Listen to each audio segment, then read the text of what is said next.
Ladies and gentlemen, the Michael Oldroyd Comedy Podcast is brought to you by Droid Entertainment. It is an independently produced show, and if you enjoy it, please subscribe. Feel free to write a review of the podcast on whatever platform you use to ingest podcasts, whether it's iTunes, Blueberry, Spotify, whatever it is. And if you've done all of these things and you still want to help, then go ahead and just send me some nudes, all right? send me money, send me nudes. Don't be a Jew, don't be a prude. Send me money, send me nudes. Don't be a Jew, don't be a prude. Yeah, I'm actually part Jewish. Now, enjoy today's episode.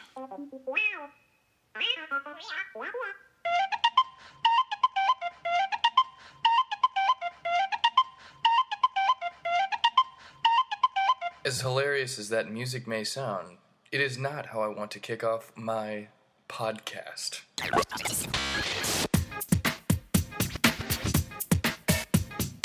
Welcome to the Michael Oldroyd Comedy Podcast. It's going to be so much fun where he makes humor of himself and the many things in New York City. Oh, and by the way, this is not the voice of Bruno. Ladies and gentlemen, welcome to the Michael Oldroyd Comedy Podcast. Welcome back. This is a monumental episode because it's episode 250. 250, which is quite significant. What does that number mean to me? 25 is a remembrance of one of my... Well, we were high school competitors, but he made his legacy as a full-ride scholarship athlete at the University of Missouri. Aaron O'Neill from Parkway North High School, who I played against in high school. He was a few years older than me. He got a full ride to Mizzou before my time, and he was a football player who passed away. I think it was during summer workouts. He had bacterial meningitis and was a big part of our program for years to come after that. Coach Pinkel made a really big deal of honoring and remembering him, and we would break it down on AO oftentimes. Break it down on AO on 3, to end practice or something. AO, right? 1, 2, 3, AO. So, remembering Aaron O'Neill on episode 25, and remembering the 250 years of the United States of America. Here we are. It's the year 225. Remember, those shirts that say 1776? Well, that has a meaning.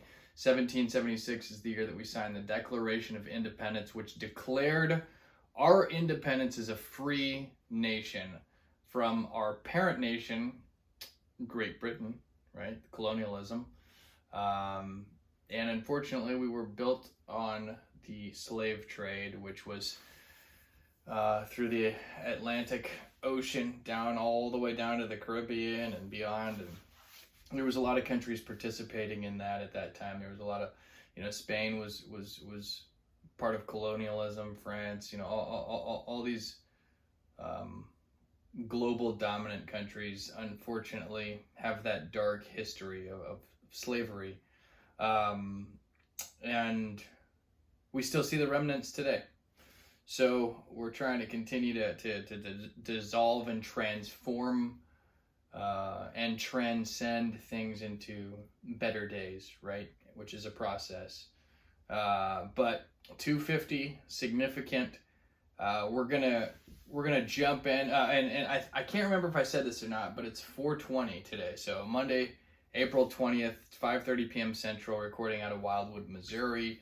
Just got back a few days ago from California and getting ready to go to New York for a little bit here in a couple days. So just passing through good old Missouri, Midwest, perfect central location. I feel very comfortable here. It's springtime. Spring has sprung. It's absolutely great. I was gone for 10 days in California and I came back, and the transition is to spring and the full bloom is here. So now I gotta enjoy and milk this until my fucking allergies kick in from pollen. That's my only allergy that I'm aware of. That and latex. That and lambskin. No, luckily I don't think I have allergies to either of those things, but I do have, in the past at least, allergies to the pollen here in Missouri. So Maybe I'm building up an immunity. I don't know. We'll find out if I start sneezing here in the next couple of weeks when I'm around. When I get back from New York, I got some trips coming up. But anyway, oh,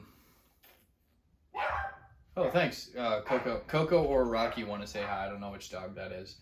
But is there anything else to cover on the allergy shit? The fucking... obviously, I haven't started sneezing yet, because you know, like, you start talking like this. You start talking like this when you get the fucking allergies. I don't know if that's a good impression. I just put a pin over my nose. Hey, guys, when you're having butt sex, just put a pin over your nose. You know what I mean? All right. So anyway, that's the intro. Now we can, I guess, officially start the first segment, which is what's going on in the world. And I'll tell you this. We'll start at the top with politics so you can cover your ears if you don't want to hear my political opinions. I don't know exactly how long that session will last, but then I'll go into the rest of what I think is relevant of what's been going on in the world in the last couple weeks since I did an episode. I forget the last time I did an episode. It might have been for Easter, or right before that. I don't fucking remember. I'm sorry. I don't know. I don't know. It's been a few weeks. I've been been busy. That's a good thing, right? So that gives you a heads up. You can swipe past the politics if you don't want to hear it. So yeah, that's what we're gonna do, and I feel good about it. So let's fucking do it. What? Oh my gosh, this is exciting. What? I was wondering if you happen to know what is going on in the world. What is going on in the world? What is going on in the world? What is going on in the world? What?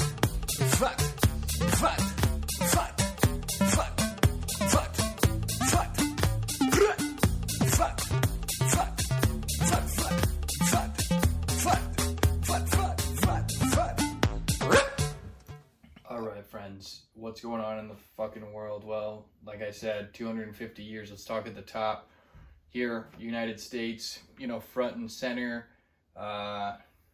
There's like several news updates that have happened since I recorded last, and then we can kind of get into the meat and potatoes of where we are. So I'm going to rush through the things that you guys probably already know, because some of you guys pay attention to what's going on. Other you guys obviously don't. Based on your political opinions. But anywho, okay. So I'm gonna just quickly run through the diarrhea. Well, actually, this is not diarrhea. This is just straight up. I'll just quick notes on random things that are important. So Trump fired Pam Bondi and Kristi Noem over the recent weeks. It's already old news. Two females that have really been super fucking doing his dirty work, and then of course he uses them as the scapegoat, as how do I say this without sounding too judgmental? Okay, I wanted to say as villains oftentimes do, but you get someone to do your dirty work when you're at the top, and then you fire them afterwards and blame them, right? So they do. These women have been extremely loyal. I mean, Pam Bondi is defending him amongst all the pedophilia allegations in the Epstein files, and of course, no matter what, she probably, you could do the thing where it's like, I do everything I tell you to do, and then I'll thank you, but I'm gonna have to fire you. But it was an honor of yours to work for me. So, I mean, yeah, it's Kristi. Everyone's making fun of her husband because he had the fake tits and he's a cross-dresser, and she's super, appears to be this perfect, far-right conservative. So I guess, I guess when you live in a fucking chastity device of constraints, then the weird kinks come out. So I don't know. I don't give a fuck if he wears fucking fake tits. Who gives a flying fuck? As long as those fake tits don't cause harm to others or to himself, because I do care about. We can't forget about the self-love. So I want him to have some self-love too, and maybe he does. I don't know anything about him other than he likes to dress up like a cross-dresser. But so is there anything that I wanted to say about that? Just, Pam Bondi's kind of hot. Kristi Noem, is the one on South Park, I think, where her face kept falling off because she got a lot of work done. All I know is, you know, they did so much of his dirty work, and it's ironic that they're both women, and then they get kicked to the curb, which, by the way, I don't agree with either of them. They should never have, you know, that's like, what do you expect is going to happen? You think the fucking villain, like somehow, like, becomes good suddenly out of nowhere? I mean, that's what we all hope for, a good character arc in movies, like, you know, when Kylo Ren eventually in the end becomes good, or Darth Vader takes off his mask at the very end of episode 6, and, you know, he's a loving father and all this stuff, you know. So I guess we all want to see the goodness eventually happen. I want that. I shouldn't even say I guess. I always want that. You know, my brother loves Kylo Ren. I'm like, do you like that he's a villain, or do you like his character arc about how he eventually comes back around to be good? And he clarified that, you know, it's the second of the two, which I was very relieved to hear, because my brother loves to dress up like Kylo Ren. One time I went out to LA and I took a nap because I had been traveling, and I woke up and he's just sitting on my bed dressed as Kylo Ren. So anyway, Iranian updates. Obviously, we've been in this war that we won on day one for like 2 months now. So good stuff. We are in the middle of a ceasefire. Thank God. Thank Pakistan, is it? I think it's Pakistan who brokered this fucking. Pakistan is the peace doves temporarily, and thank God they got to come. Those peace doves temporary peace doves, with the hope of longer peace doves. The 2-week peace doves, I think it's Pakistan. And we're in the middle of talks right now, and JD Vance, with his chastity device that Trump chooses for him every week, he has to wear a new one. He's been doing a lot of the communication front on the front lines there. So he's traveling around the Middle East right now, and I think they're trying to finalize this. We've been holding off. We've been like blocking a certain part of the Strait of Hormuz, and Iran has been, you know, letting certain boats pass. I don't know all the details, but all I know is the Strait of Hormuz is still kind of the focal point of it's the apex, or the, you know, the center point where they've got a hold on it, and there's, you know, billions of dollars worldwide from oil that passes through there. So somehow they've positioned themselves smart on their behalf, and we're at kind of a standstill. So we're just trying to see if we can come up with something more permanent, because it'd be nice if this temporary peace ceasefire actually becomes a more permanent deal. So that's what I'm going to say about that topic. One of the things that I find fascinating is, this is the more recent stuff. It's still a little old, but you guys all, I think everyone on Earth knows that on Easter, Trump, this was before the ceasefire, by the way. This is like after his 3rd or 4th ultimatum that didn't work, which, by the way, is horrible. You don't want to. The risk in negotiations of overplaying your hand is, if you get called on your bluff, you look weaker. So every time that Trump made an ultimatum and Iran didn't give into it, it gave them a stronger and stronger position. And that's just the art of negotiation. It's like in the movie The Rounders with Matt Damon. You can't, if you try to overplay your hand, then you have to deal with the consequences when it's a loss. Does that make sense? When you're negotiating, you do not make an offer that you can't live with, if that makes sense. I don't know if I'm saying that in the right way, but for the intellects out there, I think you know what I'm getting at. So on Easter, he said, "Open the strait, you fucking bastards." This is on Easter morning, 8 a.m. I think it was, Eastern. "Open the strait, you fucking bastards," he said, "or your country you'll be living in hell." And he gave them an ultimatum that if they don't open up the strait by Tuesday, that their country a civilization will be destroyed. And he said, "Praise Allah." So everyone was posting about that. When I saw it, my eyes popped out of my head. It's very clear that he's mocking their religion at the very end there, something that's very sacred to a lot of Muslims, as it would be for any religion where you're, using terminology of their God. For example, like if someone said, praise be to Yeshua, but you knew that they weren't Christian and you're in the middle of, war with them, it would tick you off, It would be, so it was just very disrespectful, amongst many other things, but nevertheless, they did not back down by Tuesday, but, I think it was Pakistan who came in and said, okay, let's, everyone was like nervous. I was nervous, Tuesday. I was waiting all that. It's like, in Iran wasn't backing down. So it was one of those things where it's like, man, do we really have to fucking go through this? Gas prices have been up. Luckily I don't, drive a gas vehicle right now, but there's a lot of people that have been suffering the gas prices. I was just out in California. It was over $6 a gallon. And that shit fucking adds up fast, The stock market had been tanking until just, I guess, last week or just the last little bit here. Now it's, the other day, today it opened up and it closed a little down, but Friday, end of day, I think the market closed at an all-time high, if I'm not mistaken, or the day before it did, which is great. Stock market is such a unpredictable, in many ways, thing, and it's based on a lot of psychological supply and demand.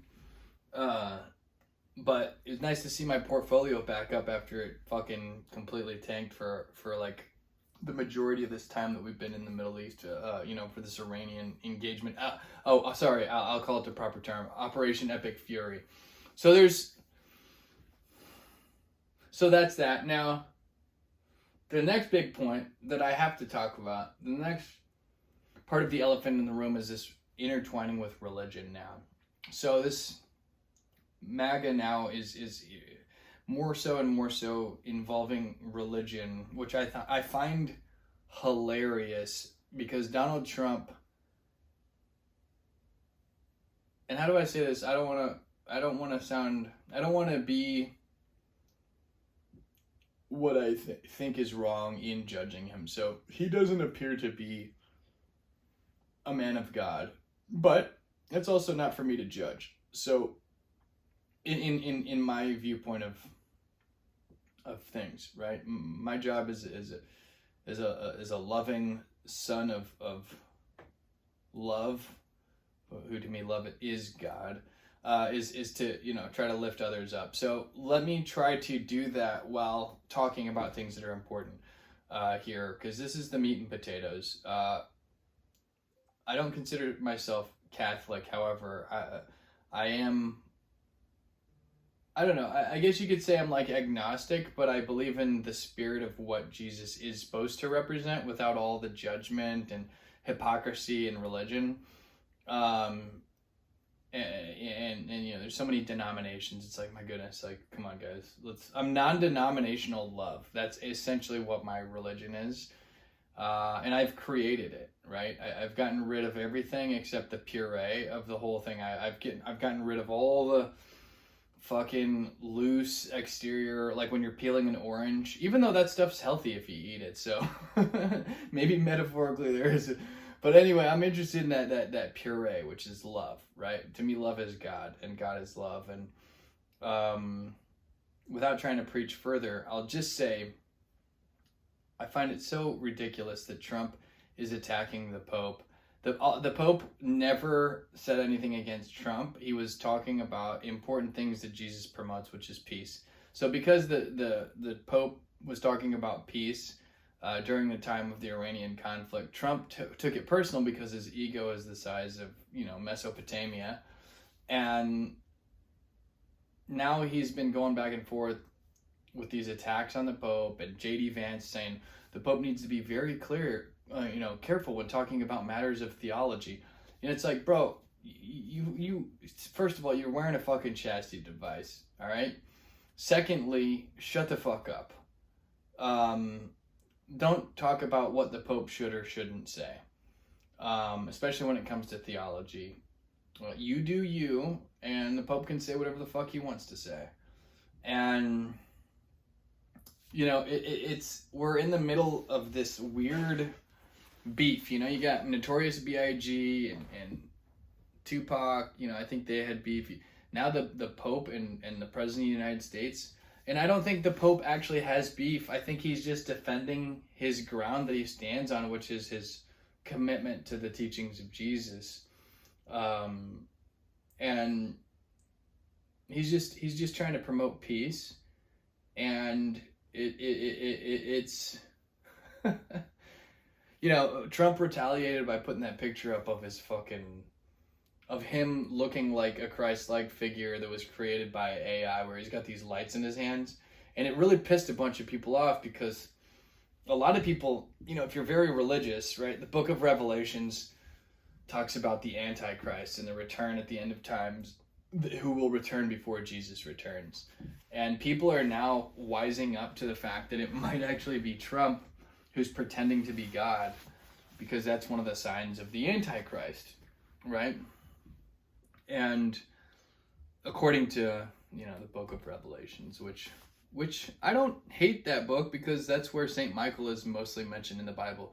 St. Michael is rarely mentioned in the Bible, but at important times he's mentioned. I shouldn't say that, because that's cocky, even though I'm not claiming to. I am a Michael, right? I am the Michael Oldroyd. I am one of millions of however many. You know, Michael was one of the most popular baby names for a long time. Anyway,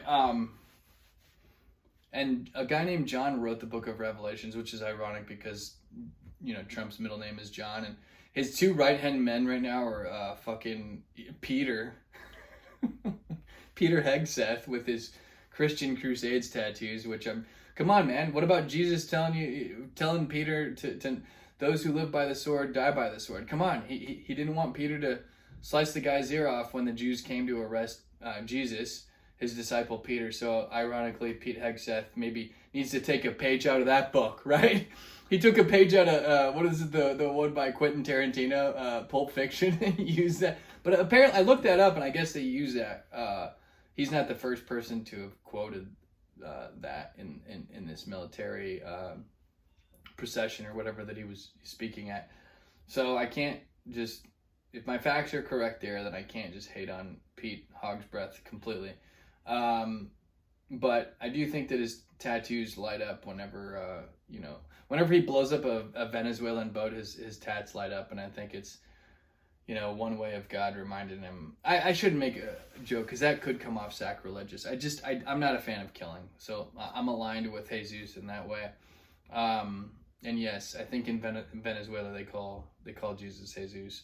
I could be wrong though. I know not every single South American country speaks Spanish, so and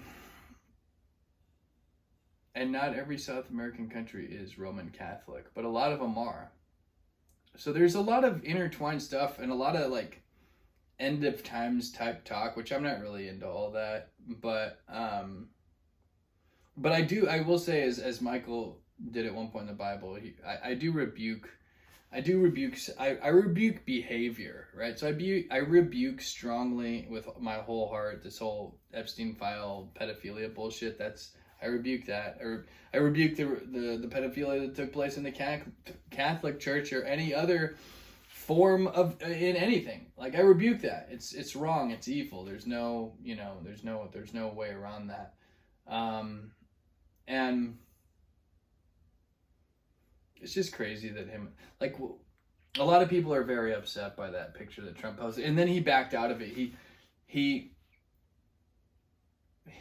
backed out of it pretending that he thought he was a doctor in the picture, which is everyone's making fun. It's like, dude, you didn't accidentally think that was a doctor. It's clearly not a doctor. So you're lying about your reason for doing it to save face. And then he posted a picture of him with Jesus later. So, you know, that's, you know, at least he's redirecting to the, you know, at least he's finding the right path through this fucking straight, this metaphorical strait that he's, you know, navigating That's a Strait of Hormuz reference there. Metaphor, joke. Okay. Did you see that he's got beef with Bruce Springsteen as well? And I think Jack, what's his name? Jack, fucking the artist, the singer, really spoke strongly out against him. Jack, a lot of the women like him. You know when John Mayer and Jack Johnson, is it Jack? It's the Jack guy that was like famous whenever John Mayer was big. You know, it was like Christina Aguilera and Britney Spears. Anyway, whatever. You guys get it. I think I've talked enough about all this stuff. I also thought it was funny that Trump addressed the nation on April Fool's Day, of all days, to give us like a huge update. You know, he addressed us on April Fool's. So, I don't know. You know what? Here's the thing is, I've been posting a lot on social media, especially Facebook, about my disdain for Trump's behavior recently. I mean, I think the thing that bothered me the most is, you know, thankfully he didn't do it, but when he threatened to, you know, destroy a civilization, that's just, you know, thank God he didn't destroy a civilization. 90 million people with like a huge majority just innocent people. Now, for my Jewish friends listening in, let me say a couple things, because I want to hit all sides here of love. I was talking to a girl the other day who's Jewish, and I said, how do you feel about Trump? Because I'm very curious, you know, because Trump is siding with Israel on a lot of these ventures, and she's like, well, you know, me and my family appreciate that he's helping us, but at the same time, we don't agree with his policies, and we do think he's bad for America. But he's good for Israel, so there's a conflict, you know? And I was like, yeah, I could see where you're coming from with that, and I agree. And if you guys want my opinion, if I'm talking about both sides, first of all, terrorism can exist anywhere. Terrorism, killing innocent people, it doesn't matter what label you have on your shirt, what country you're from, terrorism is wrong. Domestic terrorism is wrong. International terrorism is wrong. When you are interfering with the livelihoods of free and innocent people, or just any people, whether they're free or not, because some countries, you know, citizens aren't lucky enough to have freedom that we do have here. Shout out to our troops, past, present, and future. But my goodness, killing innocent people in retaliation because a terrorist group attacked you and your civilization, that's never okay. So I don't think that Israel or anybody else gets a free pass when they're attacked to harm innocent people. And yes, I know it's fucking impossible when you've got terrorists using innocent people as human shields to protect themselves because they're fucking cowards, the way certain cultures promote. But it's never okay. I wish there was a way to do laparoscopic surgery, laparoscopic warfare, right, where minimal casualties and or deaths, specifically isolate and remove. I don't even believe in killing, but I do believe in capturing a leader. I do believe in, you know, our justice system of, I don't know. I'm not big on the death penalty, but I do believe in removing people from power that have it and not turning them into martyrs. I don't agree with killing ever. Sorry. And that doesn't, I know that sounds like I'm conflicting with our troops when I say something like that, who have fought and bled and died for us. I appreciate the ultimate sacrifice that so many people have made to allow us to live in a free country. And I don't have all the answers, but I do know that I don't believe in killing. And I don't know, it all starts at the top. I mean, my beef are with the leaders more so than anything, because some people who are down infantry on the front lines, they have to do what they're told, you know, their orders. So it's the people delivering the orders from the top. I don't know. You know, it's not easy. It's not a thing that I'm just thankful I don't have to do it. And I my love for people, I'm just not a fan of killing. I mean, I fucking ran over a squirrel the other day, and I cried. So, that's kind of where I am. I guess you could call me a pacifist of some sorts. I had part of my routine in my comedy. I talk about rodents and how I had a mouse in my apartment at one point. Seeing a big rat in New York that I had a heart for. So I don't know. I'm not a hunter.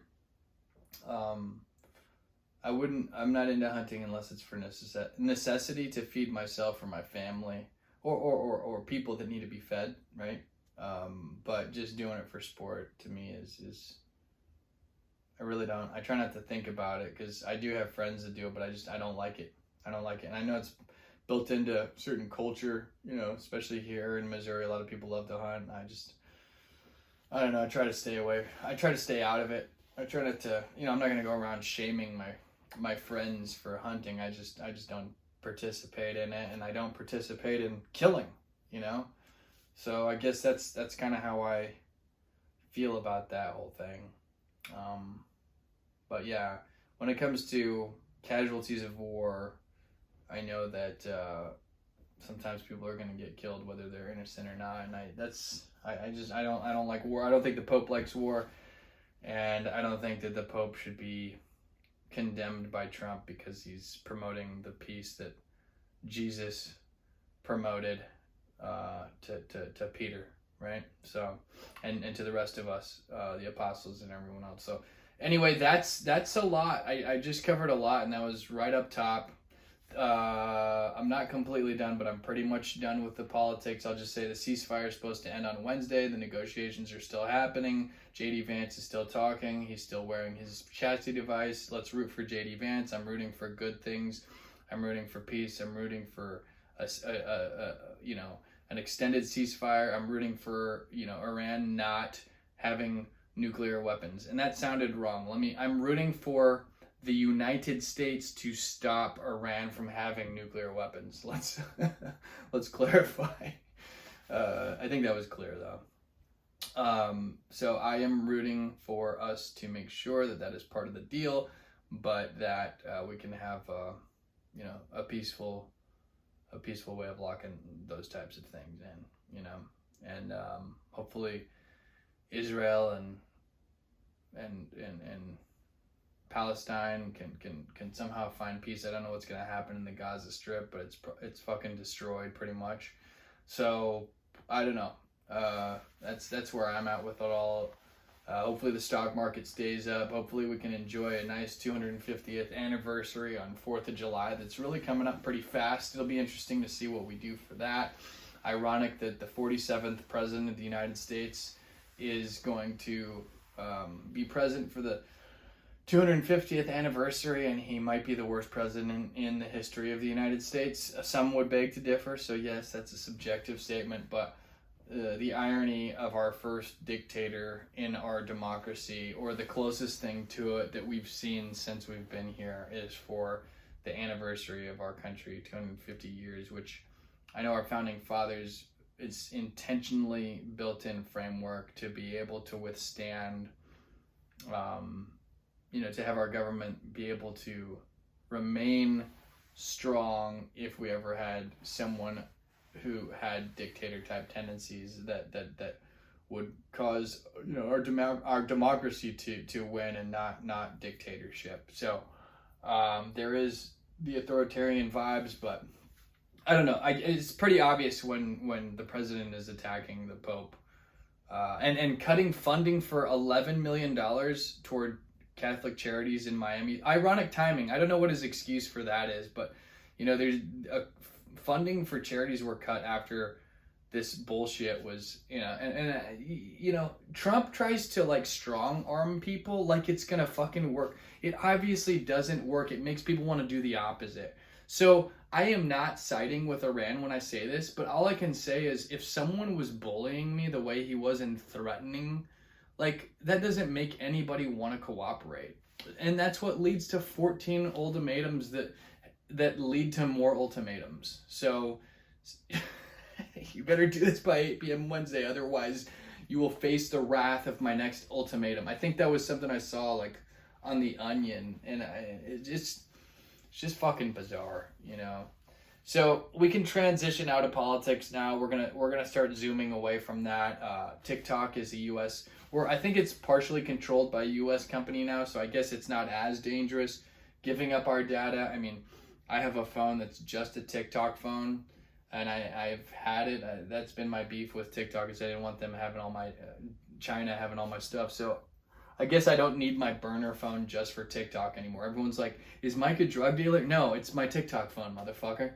So I guess I don't need that as much anymore, but I do use it for comedy too, like filming sets and stuff, so I can have my real phone on me. Anyway, I don't know exactly what the deals are, what kind of data China is getting now, but you could probably look it up in the ChatGPT or any of these AI, Claude, whatever the fuck you use or don't use.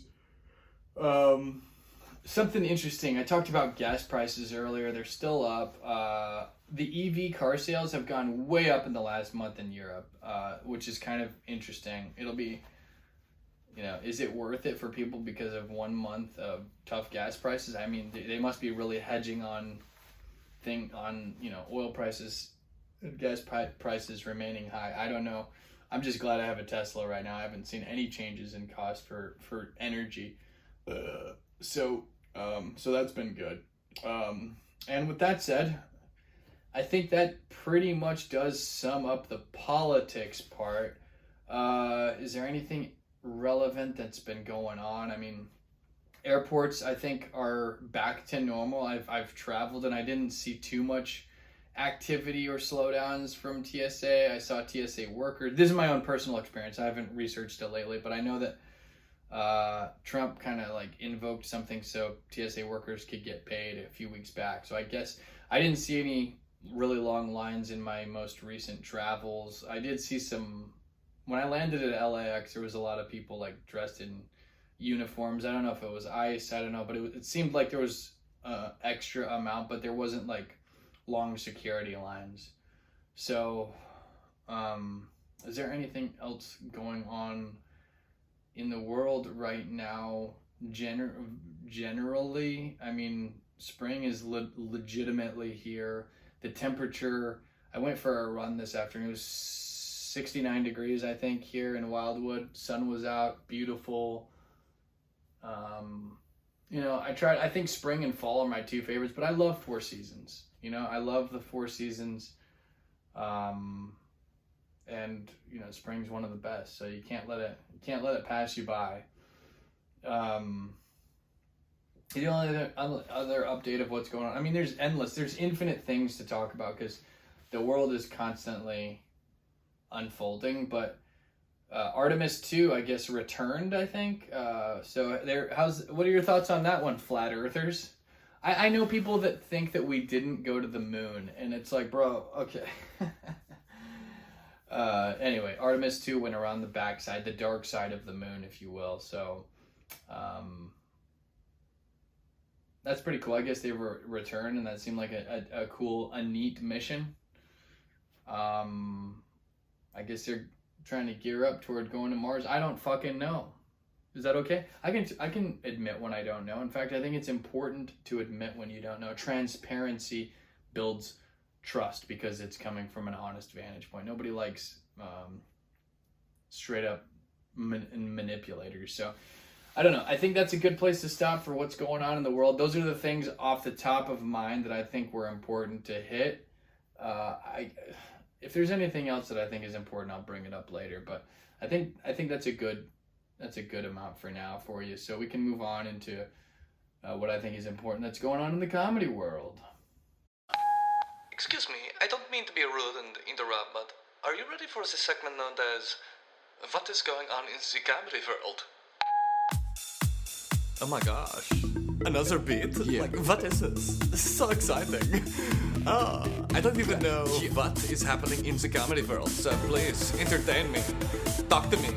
Tell me. What the fuck is going on in the comedy world? Talk to me, tell me, talk to me, Michael. Entertain me, I'm listening, I'm ready for you to tell me. I want to learn, I want to know, I want to know now. Tell me, Michael, tell me, talk dirty to me. Alright guys, guys. So what's going on in the comedy world? Well, I saw that Theo Von and David Spade are coming out with a movie. I guess you never really know what's real and what's AI anymore, but I saw a flyer for it, so you know, if that's happening, good for them. That's exciting. I forget what it's called. Here, you know what? Let's just do a quick search. How about we just do a quick search for Theo, just to give him some free advertising. Is Theo Von and David Spade doing a movie?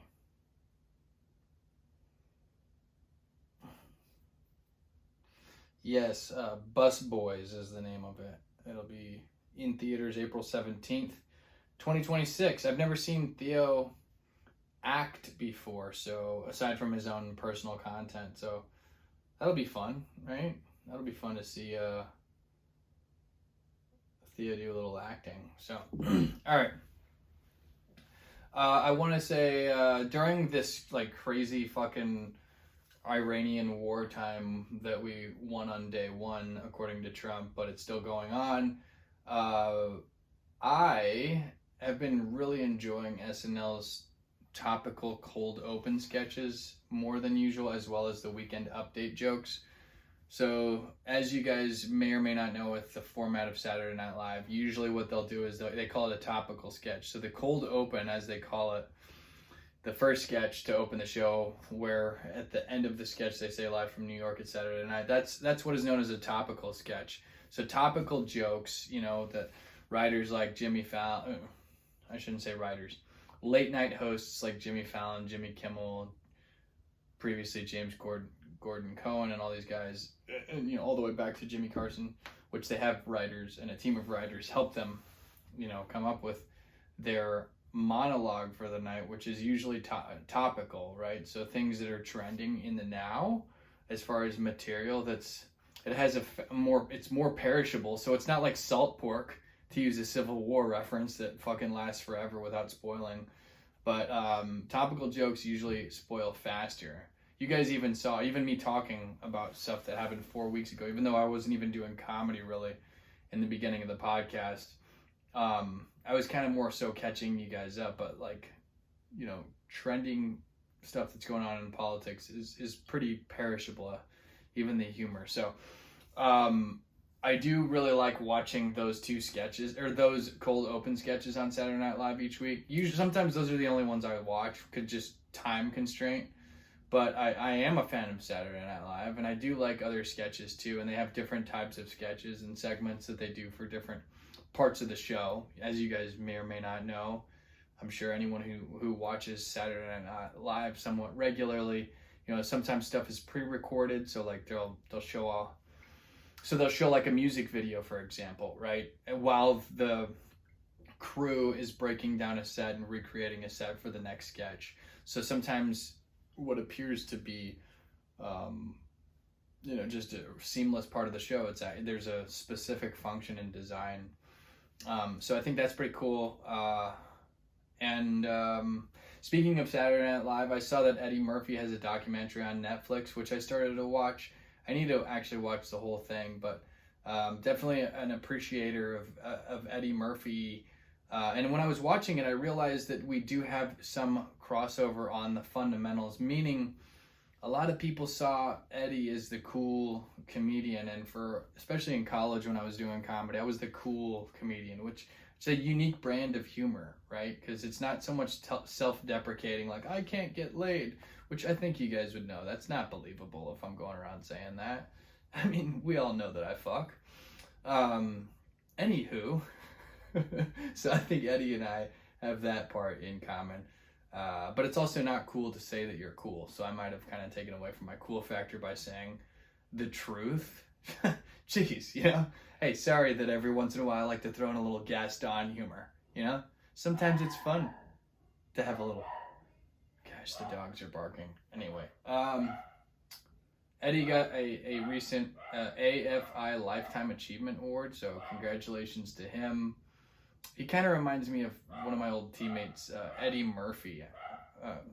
Eddie Murphy reminds me of one of my old teammates, Greg Bracey, who was a really cool, funny guy who's tried stand-up before as well. Super charismatic dude, just a cool dude, tremendous athlete. I think he ran like a 4.2 40, wide receiver. Thankful to be. He was a member. He was actually on one of my episodes, episode 85.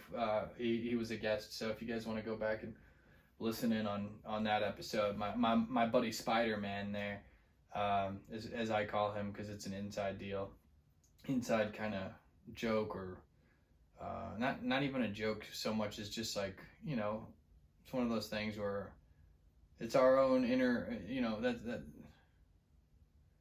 basically, you know, I keep calling him Eddie. So Greg picked me up in his cool ass car in college one time, and he had Spider-Man matching floor mats. They were all black with like a white logo. I was like, man, who has and he had like an all black car, and I just thought, man, that's some cool ass shit, because you never would have guessed that he's secretly like a fan of something like that, and it's something that I'll never forget, you know, and he, you know, I don't know, it's just cool. So I wanted to give him a shout out. He had a funny post the other day, Greg did, I saw on Facebook. He was posting about his daughter, and he was saying that on Easter weekend, Greg said he has risen, and his daughter goes, I don't like that. She's a couple years old. And just the sassiness that shined through on that post, and just how kids can be so, you know, cute in their you know, they're full of life, and, you know, got their own personalities. So just funny, because adults, you know, you never hear an adult say that about that phrase. So anyway, that one made me laugh. That was a cute moment there.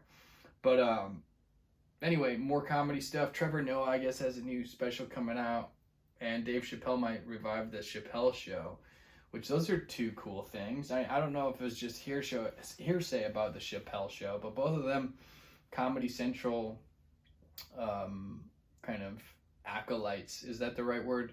At one point in time, now they've graduated to do their own stuff, but you know, Dave obviously a long time ago. Trevor Noah's moved on from The Daily Show, which I'm glad that Jon Stewart has been doing more and more lately, because I appreciate his opinions on the whole. You know who else has a really good? I like Jimmy Kimmel's opinions. When it comes to the political breakdowns, I enjoy Jon Stewart's shit on Trump. I love watching Jimmy Kimmel's shit on Trump. I like watching fucking Jimmy Fallon's. I like watching Stephen Colbert talk about Trump.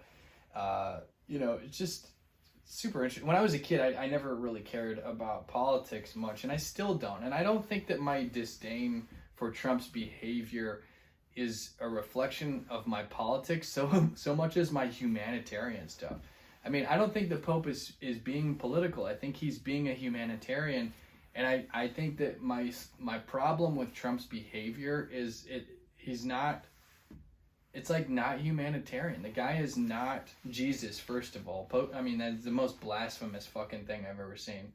I mean, it actually made me laugh, because he's like the least Jesus-like person that I've seen in my lifetime. You know, I would say Putin I think Putin is less Jesus-like, but like, as far as people like living during my lifetime that I'm aware of, I guess like Osama bin Laden was worse.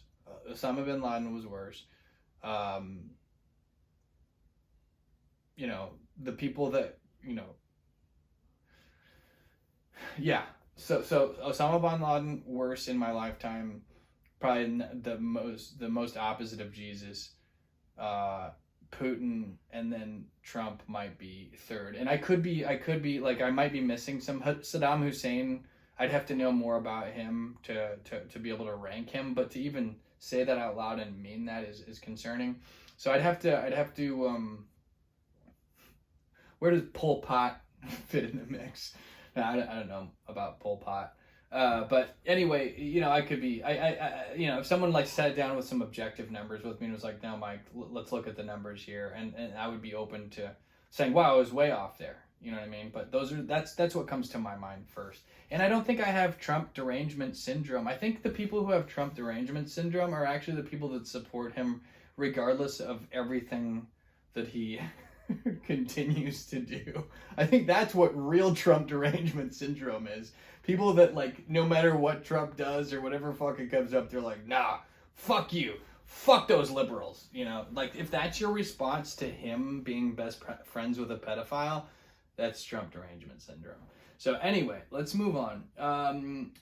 Adam Sandler has been really active on social media promoting his daughter lately. He's helping her a lot, really, like, get into... I mean, she's more than just getting into acting. I think she's now... Or one of his daughters is on a show where she's dating a rabbi. Apparently, it's a pretty good show. I forget the name of it, but I should check it out. And then I guess she or another daughter has got a movie coming out or a show that he's been promoting. Every day I see like a new post lately of her from his, so that's a really loving dad right there. You know, shout out to Sandler for helping his daughter out, and she's definitely already a star now thanks to Sandler, so I need to write him a letter. I wrote Jim Carrey a letter thanking him for inspiring me I was in 3rd grade when I first saw Jim Carrey in The Mask. Ironically, his daughters loved Jim Carrey, or at least they did when they were growing up. But I need to write Sandler a letter as well, thanking him. It's the only handwritten letter I've written to a comedian that I can think of, unless it was like a thank you for someone helping me, but like specifically like someone that I know, but as far as like a handwritten letter, I think James is the only person I've written a letter to who I don't know. It was handwritten, someone who I haven't met before. I have met him in my dream. We were just talking pretty chill, but Sandler's next on the list. Sandler was my biggest influence of all time. Jim Carrey was my first big influence, but my first influence probably was my dad, though, because my dad used to tell jokes at family. He's got like some good clean jokes, like this penguin joke, and I always loved watching my dad tell a joke and then hit that punchline. He's good at those and taught me a lot about the setup and then the punchline and the timing just through listening to him and watching him. It's not stand-up comedy, that type of joke, even though my dad thinks that he could be a great stand-up comedian, which I think he could. There's study involved, not just work, but my dad doesn't hit the mark as often because when you've studied it and done it as long as I have, your percentage of hitting the mark becomes higher, your conversion rate to the laughter.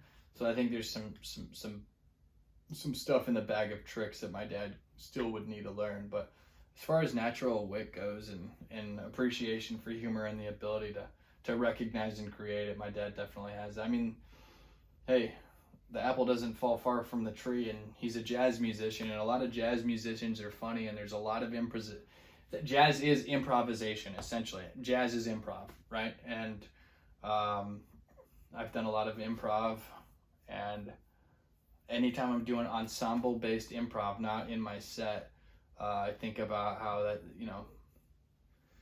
it's ironic that there's such a crossover between jazz and like improv troupes, so anyway, there's another thing that I saw that was notable. Kevin Hart is creating something called Funny AF, and the winner gets a Netflix special, so I need to look into that.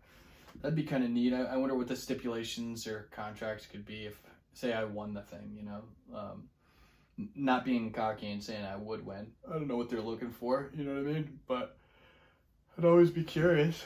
I'd always be curious, not bi-curious. But anywho, I think that's the end of my segment for what's going on in the comedy world, and I think we can move on to the next one for what's going on in my comedy world. Hello? Are we doing this again? I thought you just talked about what's going on in the comedy world. My comedy world. Sorry, I didn't know that what's going on in your comedy world is like more important. It's not. Oh, it's not? Oh, that's why you put it third. Okay, I apologize. Bukkake? Well, let's listen. Let's listen to what's going on in Michael's comedy world, you freaking narcissist. Okay, what is going on in Michael's comedy world? Michael's comedy world. Michael's comedy world. Alright guys, so what's going on in my comedy world, where I recently had a couple shows out in California. I headlined a show in Palm Springs one weekend, and then the next weekend I was up in the far north California in a city called Yreka, spelled Y-R-E-K-A, not Eureka, Yreka. Flew into Medford Airport, which is in South Oregon, drove through the mountains about an hour to get to Yreka, and both shows were a lot of fun. I think I did like 60 minutes of clean material at the Yreka, at a casino up there called the Rain Rock Casino. And then I headlined at the Rock Gallery Comedy Club in Palm Springs. Ironically, Coachella was going on during the weekend I was up there. And I was in LA for a little bit visiting family and going in and doing stuff in the entertainment business. Went to Hollywood a couple times, I think. I went at least once. I dressed up like Nicolas Cage and went to his Hollywood star and was making content, interacting with people, pretending to be Nicolas Cage. And that was fun, and made a comedy sketch, which hopefully we get around to the editing at some point. But with my friend Kate Gauthier, she was a member of one of my improv troupes called Too Nice. Ironically, she's from Canada. She's too nice, I'm too nice. The rest of our group, some of them were too nice. All in a good way. That was in New York. We met through UCB, all of us, and we formed this improv troupe called Too Nice, and we used to perform at the Pit a lot and different little theaters around New York City, which will be fun because I'm going back there. I should probably look into my old improv stuff. Note to self, figure out what the deal is since I got into the academy a while back. Do I get any... Does that still count for anything as far as like actual, aside from like the flex, you know what I mean? But like, is that even a thing anymore? Right. So I should look into that, because I was just thinking in terms of stand-up and podcasting when I'm in New York, but I should definitely look into the improv world and see what's going on, what the latest is there. But it was good to see Kate. We made some funny content together. It was great to see her. She's out in LA doing big things. Proud of her. She's studying and doing stuff at the Groundlings Theater out there. I think so yeah, check Kate out. Check out any of my friends that were in the group Too Nice that are, maybe I'll reconnect with some of them. I hope they're all kicking ass, doing well. Just a diverse group of people working hard to further their passion for comedy. And I love the fact that we talked about comedy and jazz a minute ago, and improv, so it's all kind of intertwined, speaking of my comedy world and the comedy world. So I mean, it's all mixed in, you know what I mean? It'll be good to get back to New York. I've already got a show to do as soon as I land. I've got a couple spots already. Almost every night that I'm going to be there, I've already got spots lined up. Shows. I think I'm doing one at the Three Monkeys. I'm doing one at the Comedy Village. I'm doing one, I don't even know where the third one that I'm doing is. And then like as soon as I show up, like people just sometimes will offer stuff or like hangouts or reconnect. So it's like you go in, you get immersed. I felt that in LA. I felt like as soon as you just land, you're transported into the matrix, of the comedy world in LA and New York. And it's, I don't know if that happens naturally for anyone that shows up, but because I lived in those places and I put in the framework and the trusses, as we'll call them, for so long, 5 years of each, 5 years in LA, 5 years in New York for comedy each.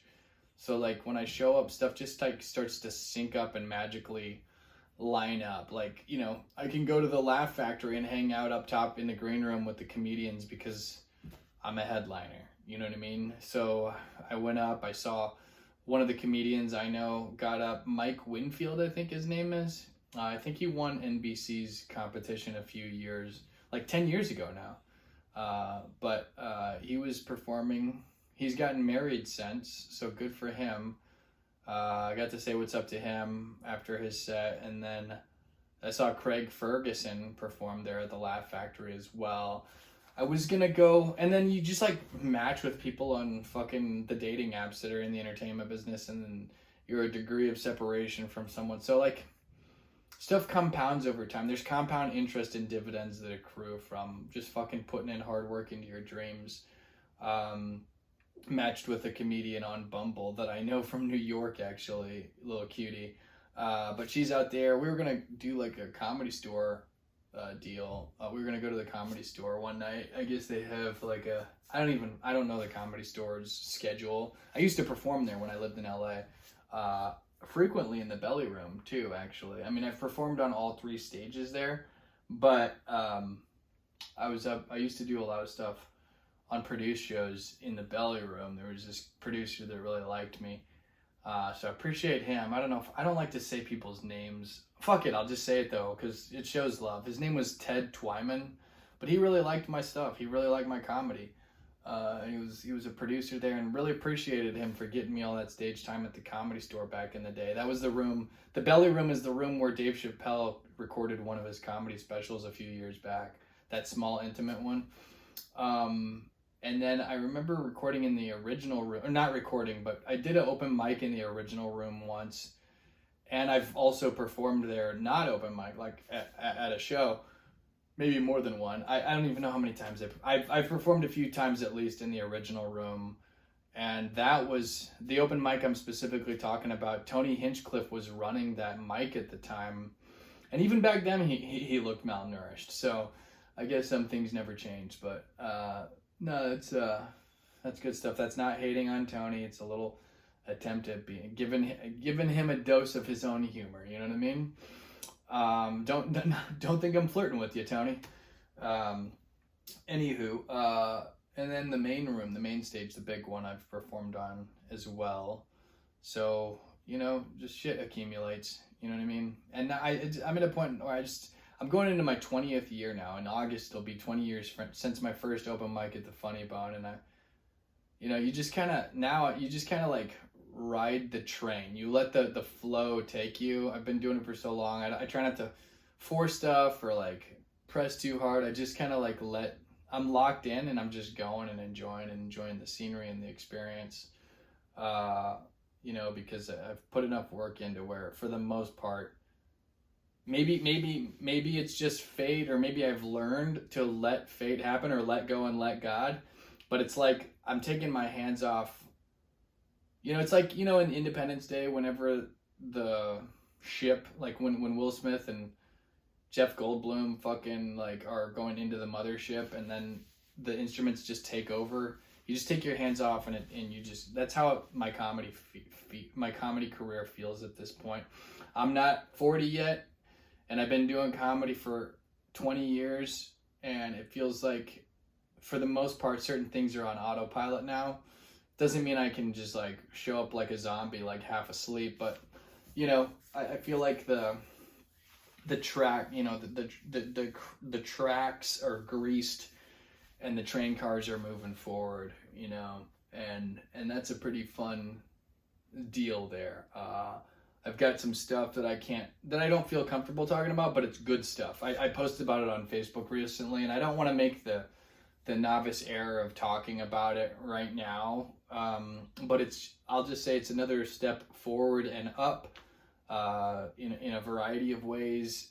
Forgive me for speaking cryptic about it, but just know it's good news. So if you're a fan of me, know that it's something that I feel is a step forward and up, and I'm thankful for it, and I'm thankful for you guys. So I think that should be enough for you to at least feel encouraged by, hey, Mike's feeling good about it, and he's feeling encouraged, and he's feeling progress, and he's loving it, and he's enjoying making people laugh. It's not old, being funny on stage and making people laugh is not something that I have gotten bored by, or it's not getting old. I mean, everything has its ebbs and its flows. I've taken breaks when I need to breathe and rehydrate.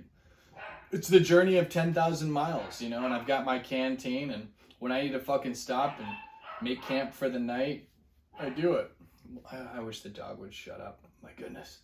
Anyway, so I'll be in New York till Monday, and then I'm going to Kansas City next week. I got a little shindig there. I'm practicing for an audition that I have coming up, so I'm looking forward to that. So I'll be in Kansas City next weekend. I need to put on a show in St. Louis coming up, at least one show. So I'd like to put that on before mid-June. So if you're a fan in St. Louis or a friend and you've been wanting to see me perform, just check in with me or pay attention to my social media. If you haven't already liked and subscribed, or specifically subscribed or followed, definitely do it. Subscribe to my emailing list if you want. The easiest way to do that is just message me or go to my website and then go to the home page and just scroll down. You can literally put your email, your name, and your city, and then I email the people when I'm doing a show in their city. I need to find my New York list because I'm going to be there this weekend. So hopefully I can stack a few more shows on while I'm there and have a little bit of fun. I'll be staying in Financial District, my old stomping grounds. So I'm looking forward to that.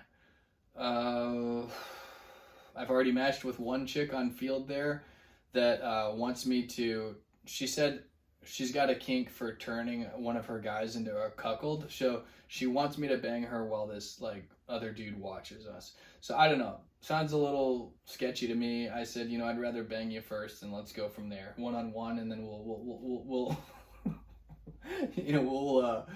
take it one step at a time. All right. We're not doing some package deal thing here. I'm going to bang you first, and then, if we're vibing and it was good, then, maybe I'll let this dude watch, from a distance. So, what else do I have going on in New York City? That's the main stuff that I can think of off the top of my head. Temu asked me to be a brand ambassador, and so did Instagram. So that's kind of cool. So now I can, if you have a brand that you want me to talk about or make content giving you a name drop, I guess you can now do that or request it through Instagram or to me directly. Like we could talk about a collaboration or a product placement. I think I have an affiliate program, creators thing on Amazon Prime as well. And also I am open to advertisements on my podcast as well. So I'm not going to be so here's the thing is I don't represent stuff unless I actually am into it. You know what I'm saying? I'm not just going to sell out for, for money. You know what I mean? Money is nice and everything, but there's things that are more important than that. So it's got to be aligned. Kind of I love how Eli Manning he's repped or he's done ads for Frank's Red Hot sauce before, which I find to be awesome. I love Frank's Red Hot. That's the type of thing I would do an ad for example. So I'm always open to pitches. If anybody wants to partner on something like that, I'm always open to pitches. Let me speak for at this time. I'm open to them. We'll see how I feel in the future, but at this time I'm open to them. And what else? Yeah, the announcement on Facebook. I guess I could tell you a little more. You know what? Fuck it. We'll talk about it in the future because I don't want to cloud this by saying stuff too soon. You know what I'm saying? That's part of the entertainment business is you can't, give everything away at once. It's kind of if I was a woman, I can't just spread my legs and lay on my back and just give everything away all at once. You got to have some mystery. You know what I'm saying? Anyway, that's what's going on in my comedy world that I feel like sharing at this time. But if I'm self-reflecting, I feel hopeful. I feel good. I feel like I'm growing, like I'm motivated, and that motivation is allowing me to grow and get better. I mean, just doing an hour of clean material for a mostly older white crowd in Wairika, California recently pushed me because it's a different type of performance. I mean, it's the closest thing that I've done since I did an hour headlining at the Villages in Florida, which is an even older crowd than, I'm sorry about the background with my dog, by the way. But those two, each of them were 60 minutes. And that one was like 5 years ago when I did the Villages. But it's just such a specific niche that I recall. And those things help you grow. So I'm growing, I'm motivated, I'm fulfilled by comedy. I'm there's meat and potatoes. I'm able to fill, I'm getting bookings. I'm staying in shape comedically. So I think those are things that you might be curious to know, and hopefully it's interesting for you to hear that. I'm staying connected with my comedic friends. I stay in touch with Dominic Leonelli. I'm going to see him in New York when I'm there. Maybe we'll make some content together. Seems like he's doing well. He just got a new apartment, so he's having an apartment housewarming party, which I didn't even know. I booked this trip to New York. So that'll be perfect timing. It'll be great to see him and great to reconnect with some other comedians like Chris James. I've given him shout outs before. OC Caleb, there's other names as well. But, Chris is the guy that he's a British model. He's a British model who's from England, and he's a black dude. And he's done like the voiceover for one of the the Harry Potter video game, which was really cool. There's a black character in Harry Potter that Chris dubs over. And I saw him randomly as a model at the Lifetime Fitness. First time I saw him on the ad was in Irvine, California. And even here in Missouri, I'll see him so they play those everywhere at all the Lifetime Fitnesses. So good for Chris. He's obviously doing well, and it's great to see that. Another thing, I got representation for commercial here in the state of Missouri recently, because I'm spending more time here these days. So I've got commercial representation in New York and Missouri, and I didn't have time to do any of I didn't have time to address any of my SAG efforts when I was in LA because it was too quick of a trip, but who knows, maybe I'll go back. I mean, when I land in Missouri, I get one or two girls like my profile on Bumble, but when I land in New York, specifically Miami and Los Angeles, those places, I get so many more likes on Bumble. So as long as I'm single, I need to be going to those places more. Anyway, that's kind of what's going on in my comedy world. Any questions? Your world? Oh, what are you talking about? That's so weird, and I don't know why my accent is changing over time. Who am I? Oh, what type of instrument is that? Bukkake! That's fun. You're fun. We're fun. Michael, let's hear about you. Oh my gosh, how do you do? I am so excited to be here with you. Let us do this one last segment all for you. All right, guys. So this is segment 4 here, the final segment of what's going on in my world, by golly. So I'm not gonna go too long or too crazy here. But, just a couple things, maybe some stuff that spilled over the sides that we don't want to forget, a little bit of meat that we can still chew on to complete the meal here of this podcast episode. I recently got approved. I recently got tested, first of all, and, I'm good to go with everything, which is always... it's always a relief. And I know it's a weird thing to blast into the universe, but hey, I'm loud and I'm proud. If you got it, flaunt it. Or if you don't got it. If you don't got any STDs. Anyway, this is something this is also another weird thing to brag about. I'm gonna pat myself on the back for being a loving creature. I'm gonna get the HPV vaccine, which I know is kind of I didn't even know about this vaccine for a while, so I would have gotten it at a younger age. But not only do I have health insurance, ladies, but I'm going to get the HPV vaccine, which protects you against 9 different strains of HPV.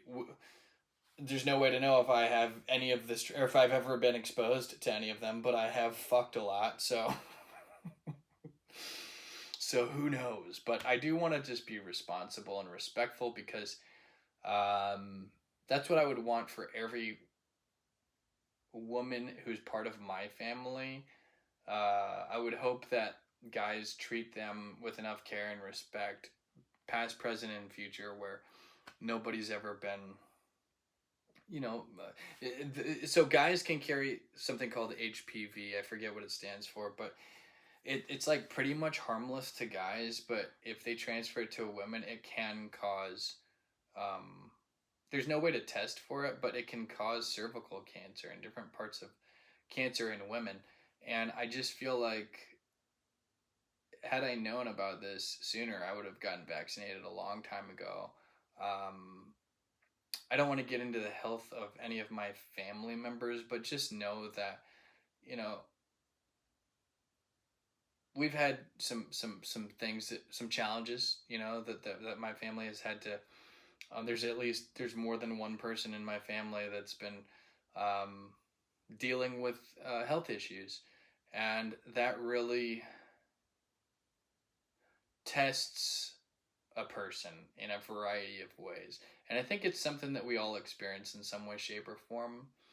Do I have a family member who's a woman that has or has had cervical cancer? Yes. And I would never want to increase the chances of a woman getting that. So I also love breasts, weird transition, but still on the topic of women. And I know that fake boobs sometimes can cause health issues in women. So I do care about that, and I just think it's important that I don't know, there's awareness out there. I don't know what's causing me to go off on this vein, but I remember like meeting some women in Tampa, and I realized that some of these women have gotten all this work done. It's a very superficial exterior place, and men and women think differently. So it's natural when a woman has like fake lips and fake tits, guys, our instinct is like, oh, she just wants like to make herself more attractive so that she'll get like attract bigger dicks and more money. Like, it's an easy assumption to make as a young, ignorant man, which is hot. It's hot to some, not all. To me, it's always been hot. I like fake tits and fucking collagen lips. It's not the only I like all natural as well. So like I love it all. I love real, fake, natural. I don't really like fake butts though. That's the one thing as far as like fake stuff goes. Anyway, the reason I'm mentioning all this is I found out a few years ago there was a perspective shift where I realized some, if not all, or a large majority of women that get this work done, they're actually like trying to increase their chances of finding love, right? And men, we like to spread our seed. It's just like by nature kind of how we're designed, evolutionary standpoint. And sometimes a woman will hook a dude, and then a relationship happens, or they're just right for each other, or a dude hooks a chick. It goes both ways, of course, in a variety. A relationship can happen, or marriage, and all these things. But it kind of like warmed my heart and made me feel bad. Like, it made me feel bad and kind of like empathy for the woman who brought this to my attention. And then I realized, oh shit, there's a lot of women that do it for that reason. And then it just makes you look at women differently. Thank God I have a good relationship, a tremendous relationship with my mom. I have a sister and I have nieces, and I had a great relationship with my grandma. Well, actually, I had a few grandmas that I adored, loved, and got to know before they had passed. And I don't have any daughters, but I think that would hit all the check boxes. But I do feel, as much fun as I like to have and as much of a playboy as I am, I'm not a player. And I think some women that don't know me just assume that I like tell women what they want to hear in order to, like hook up. And I think any woman that I've ever been with, I would think or hope that they would like immediately negate that and say, look, Mike is honest. Like, yeah, he likes to, he's a guy, but he's honest. He's honest about being a guy, which I am a guy. And I also don't wear fake tits like Christy Nome's husband. But I do love women. I am honest. That's my flex. I try to never mislead or dangle a false carrot of like false hope or a relationship if I don't think it's the right time for me, or if I don't think it's the right person or the right match or the right chemistry, whatever it is, it's never personal. As personal of a thing as that is, so much of my adult life, the timing just wasn't right. But I wanted to talk about women for a second. I used to wear breast cancer socks, and I really do give a fuck. And I want to be more of a champion for women. And I'm sure that when I settle down and have kids, which I would like to do as a part of life, I do think it's an important, if I never like get married and have kids, or at least settle down, and, have a partner and kids, whether it's open monogamy or closed monogamy or open dynamic ethically, whatever it is, the dad part and partner part, I feel like I would have missed out on an important part of life. Now, I'm not going to force that, and I never have, and I haven't been looking for it. And I still have plenty of time on the clock, and I still love women. So, I don't know. I'm still out there and single, and it's a good time being a comedian. But I definitely give a fuck, and that's the reason for the HPV vaccine. And I think the reason I'm also bringing this up is if there are guys out there that are able to get laid and out there in the mix. I mean, if you don't get laid, then it's kind of a null and void thing. But for dudes and maybe dudes that can't get laid, you never know. Maybe like figure out how to do it. But for the dudes that are, like, I recommend getting the HPV vaccine out of respect for women and also to protect them.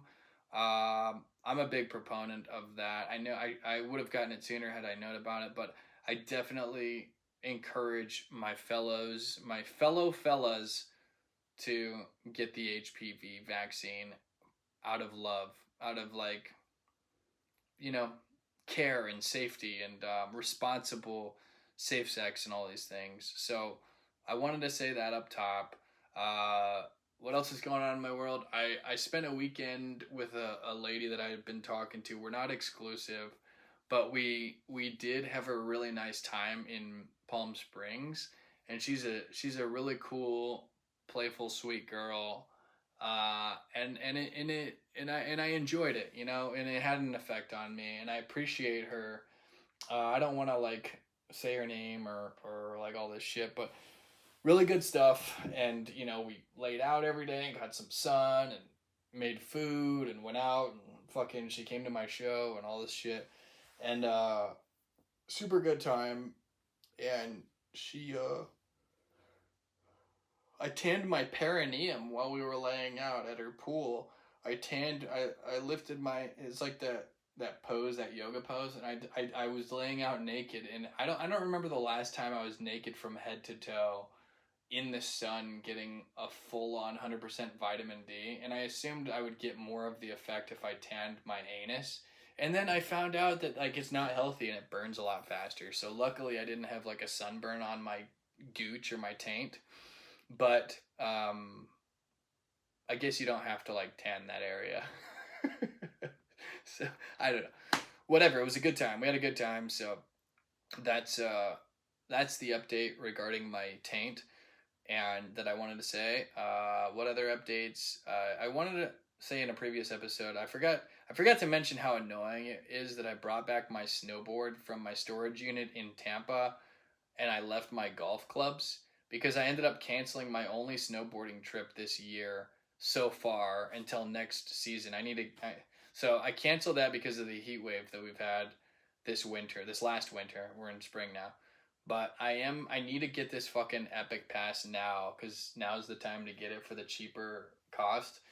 the Epic Pass for skiing and snowboarding all over. I guess most of it is in Colorado, if I'm not mistaken, but I am excited about. I need to hurry up and get that, but my fucking golf clubs are in Florida, so that's annoying. That's an annoying motherfucking. That's annoying, but whatever. So yeah. I don't know why. I don't mean that sounds like I'm flexing that I have that luxury, but technically, is it really that much of a flex if I haven't been golfing because of logistical challenges? I mean, is that even a flex? I guess it's a flex that I'm saying that I golf, but I don't golf that much. I do it just for fun with my friends. I use it as an opportunity to catch up with the bros, smoke a cigar, have a couple drinks, laugh, talk about bukakis, do guy stuff. You know what I mean? Encourage them to fucking get an HPV vaccine and say, I'm the moral police. You do this. You be a responsible guy. Most of my friends are married at this point, so like, hopefully there's only one woman who's at risk, and if they're already like, it's not like a vaccine's gonna protect her at this point. If they're married, the wife, type thing. But still, if you're single and active and you haven't really settled down, like, assuming you've had sex with your partner already, then I think it's a good thing to do. So yeah, ladies, I am safe. I'm a safe fella, and as a result of that, feel free to have sex with me. All right. I wanted to say, here's something I left out last time. There was a guy at the factory here in St. Louis that was standing outside of the factory by himself after like a recent like WWE style thing, wrestling. He was wearing a wrestling mask. It was this black dude, kind of fat, wearing a wrestling mask.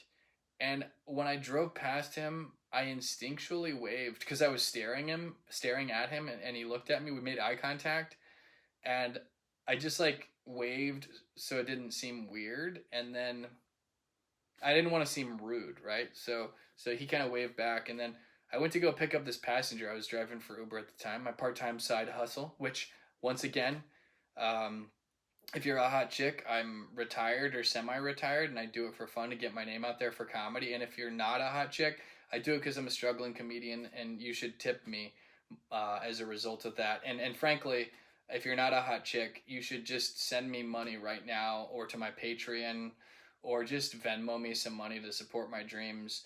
If you're a hot chick, I do whatever the fuck I want. I'm retired. It is what it is. Who gives a shit, You know what I mean? You like how I fucking talk out two sides like Trump? You know what I mean? We won the war on day one. Hey, the war's almost over. It's like, I don't know. What's the truth? What's the fucking truth? Anyway, I pick up this Uber passenger, and I asked him as soon as I picked him up right next to the factory there at the, whatever they call that I forget what it's called. It's like a big giant brewery thing. Anyway, I was like, please let me turn this car around right now and get this dude on my meta glasses. I want to film this because there's a dude wearing this mask. So we drive past this guy. He's still there. And because the passenger was cool enough to say yay. So we turn around, and I had my glasses on now. And the guy and I made eye contact again.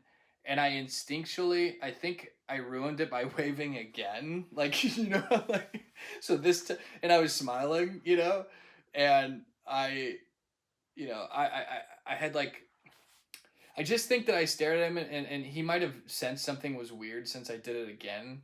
And I was hoping to get a picture. Well, I did get a picture because I got video, but I don't know. I just feel like I might have ruined it, but he might have been like, what the fuck is this guy waving at me again for? Why is he coming back? And why is that light flashing on his glasses?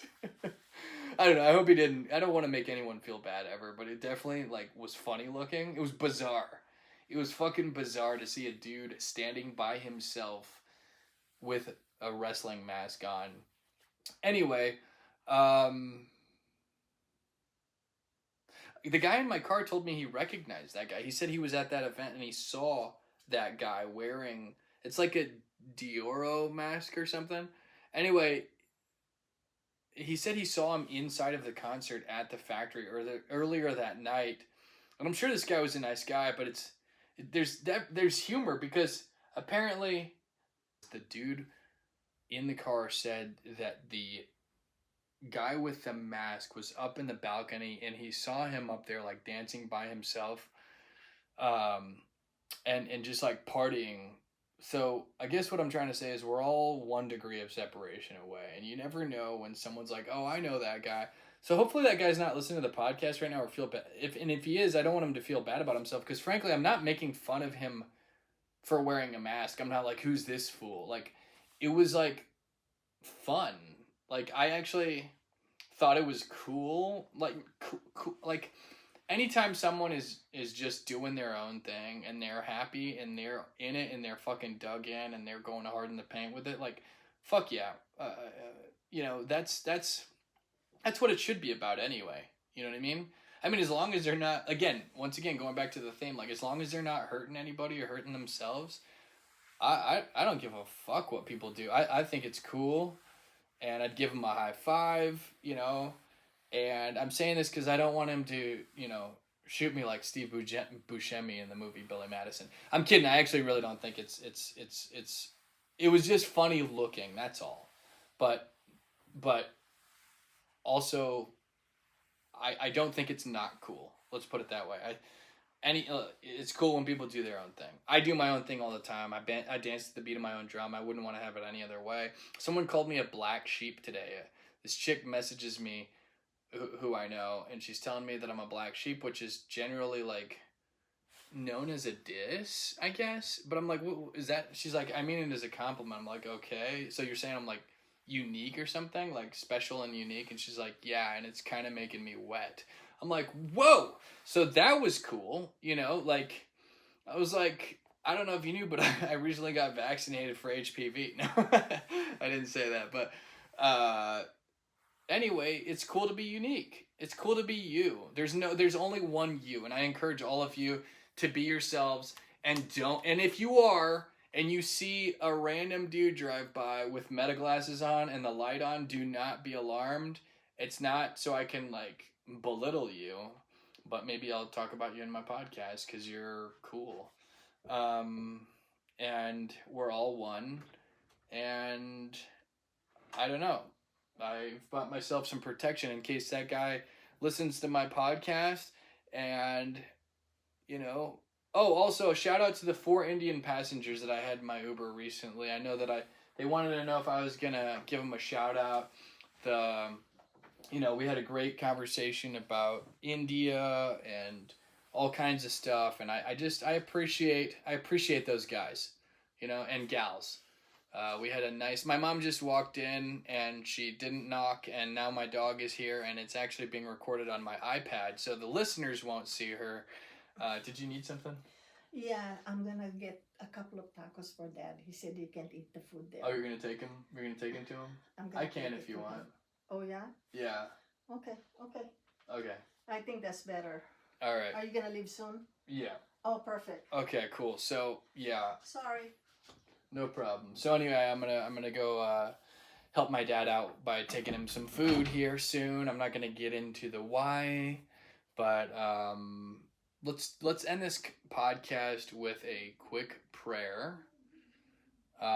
Again, you don't have to be religious. I don't even consider myself religious. I consider myself spiritual, agnostic-ish, but solely focused on love. And it doesn't mean I think I'm, like perfect love without any cosmetic defects. Like, I do think that God makes everything just the way it's supposed to be. I mean, he gives us talent so that we can give back. Like, I feel like the talent God's given me, we've heard this quote before, like the talent God gives you is his gift to you, and what you do with it is your gift back, right? So I'm going to take a quick second to do some appreciation, and then we'll call it an episode. And keep in mind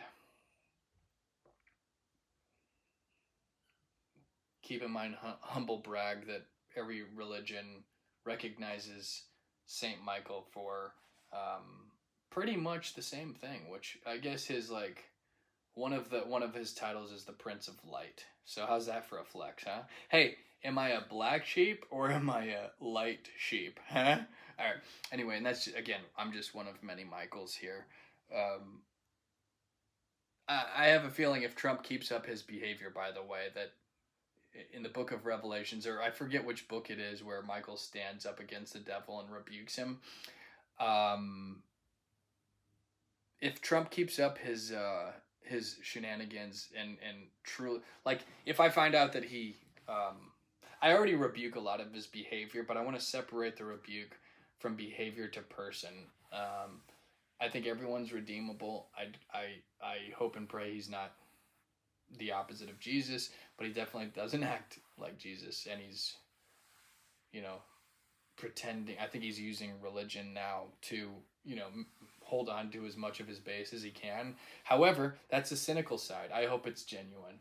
And if it is genuine, and it truly is, and only God and him know what's in his heart, then I wholeheartedly hope that's the case. And that is something that we can work with.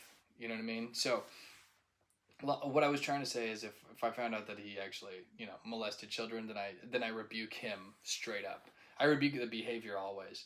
But if he actually is guilty of that, then motherfucker, I will rebuke that on anyone. So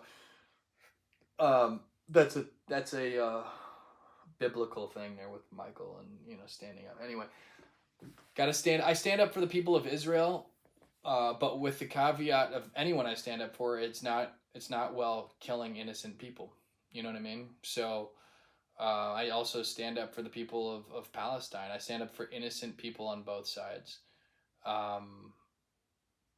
And maybe that's why in the Bible Michael is recognized in the Quran as well as the same figure. So anyway, let's just do a quick prayer and rotate the crops and call it, shall we? So, dear love, I just wanted to thank you for everything. I've been trying to enjoy the journey as much as possible. All these things, getting to travel, getting to see family, seeing family members heal, maintaining my health, maintaining, having the opportunity to maintain it and nourish my mental, spiritual, and physical health with food, love, family, living in the woods right now and being able to see squirrels. I pray for the squirrel that I accidentally ran over recently. I've already prayed for that squirrel. I hope he's either, getting to start life over, or he's with you in heaven with all the squirrels up there. Big deal, big picture. I do pray for the world right now. I mean, I always pray for the world, as you know, but specifically the Middle East tensions. I don't want to have to subscribe to things that are going on. My prayer just got interrupted because my mom was walking around talking on speakerphone to my dad. So let's I'm talking to the audience right now, but also God. Technically, God is always part of the audience. So if you think about it, one of my favorite, I think it's Hebrews, which is part of. If it's in Hebrews, then it means it's the Old Testament, which is going back to the Torah, right? For Judaism, but entertain. I think the verse is entertain strangers. Be forgetful not to entertain strangers, because sometimes strangers are hidden or secretly angels and you're not aware of it. So I love that verse. So God talking to you, which technically all of you are part of God. So everyone listening is part of God, including me, right? So here we are in the middle of my prayer that got interrupted, and we're having a good time with it. Hey God, isn't this a neat prayer? Regardless of the cosmetic defects, the soul of it is there, right? Don't you love it when you... I wonder if God minds the rhetorical question. Anyway, so God, I want to pray for Trump. As much as I, have been concerned, I just... Everyone is redeemable, and it's not my place to judge. Also, I pray that you guide him, because the world needs the best leadership that we can provide right now here from the U.S. I I pray that you help him out, that you help soften his heart, that you help his ego shrink. And I say that not as a joke. I'm not trying to be sarcastic or what's the word? Sacrilegious. Help him in any and all ways that he needs help to be a vessel of light and goodness and love. And I do pray for the peace that the Pope preaches. I pray for the Pope. I pray for the people out there that are, trusting in you. I pray that you reward their faithfulness to you, Lord. So many people have been raised with a different religion, and some of them promote different things or different little caveats, different little nuances. But I pray for those with I pray that the good people put out there does get rewarded, even if it may or may not be ill-placed. I pray goodness is never ill-placed, and treating others with love is never ill-placed. So I pray that you help us all be better stewards of that love, including myself, however and whenever I can, especially when it's needed and when it's needed most, toward others and toward myself, toward you. It's a trifecta, right? Me, you, and the collective you. Isn't that kind of a triangle there, which is intertwined with the Holy Spirit there? Heyo, right? I just said heyo in a prayer. How about that? But I do pray for the world, on all sides here. I pray for peace. I pray for prosperity for all of us, growth. I pray for the United States, and I also pray for the other countries. I pray for freaking Kristi Noem's husband, and not because he's wearing fake tits, but because everyone needs prayers. Nobody is too good for your blessings, in my opinion, Lord. I want to thank you for all the blessings you've given me.